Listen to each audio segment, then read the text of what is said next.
সম্প্রতি উত্তরপ্রদেশের হাথরাসে একটি ধর্মীয় অনুষ্ঠানে ভিড়ের চাপে শতাধিক মানুষের মর্মান্তিক মৃত্যুর কথা আপনারা সকলেই জানেন। আজকের ভিডিওয়ে আমরা আলোচনা করব কয়েকটি খুব সাধারণ টিপস নিয়ে, যা মাথায় রাখলে প্রচন্ড ভিড়ে স্ট্যাম্পেডের মতো পরিস্থিতি তৈরি হলেও আপনি গুরুতর আঘাত থেকে বেঁচে যাবেন। টিপসগুলো কি আসুন দেখে নিই। এই দেখুন, মাত্র 10-12 জন লোককেও যদি কেউ পেছন থেকে আচমকা সামান্য ধাক্কা দেয়, তাহলে সবাই হুড়মুড়িয়ে একে অন্যের উপর গিয়ে পড়ে। তাহলে কি করবেন ভিড়ের পরিস্থিতিতে? উত্তর হলো, ভিড়ে ঠাসা কোনো জায়গায় কখনোই সোজা হয়ে দাঁড়াবেন না। সোজা হয়ে দাঁড়ালে পেছন থেকে ধাক্কা এলে পড়ে যাওয়ার সম্ভাবনা অনেক বেশি থাকে।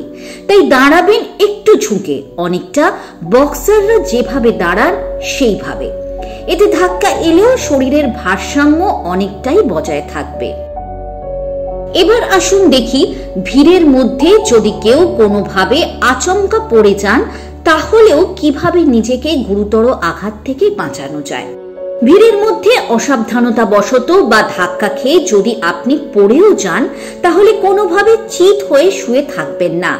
ওই অবস্থায় আপনার পেছনের লোক আপনার উপর এসে পড়লে শরীরের বিভিন্ন গুরুত্বপূর্ণ অঙ্গ প্রত্যঙ্গ যেমন মাথা, ফুসফুস, কিডনি ভয়ঙ্করভাবে ক্ষতিগ্রস্ত হওয়ার সম্ভাবনা থাকে। তাই পড়ে গেলেও সঙ্গে সঙ্গে পাশ ফিরুন। এতে আপনার উপর লোক এসে পড়লেও সামান্য চোট আঘাত লাগবে, কিন্তু বড় কোনো শারীরিক ক্ষতির সম্ভাবনা থাকবে না। তাই যে কোনো সময় ভিড়ের মধ্যে গেলে বিশেষজ্ঞদের এই পরামর্শগুলি অবশ্যই মেনে চলুন। সুরক্ষিত ও সুস্থ থাকুন।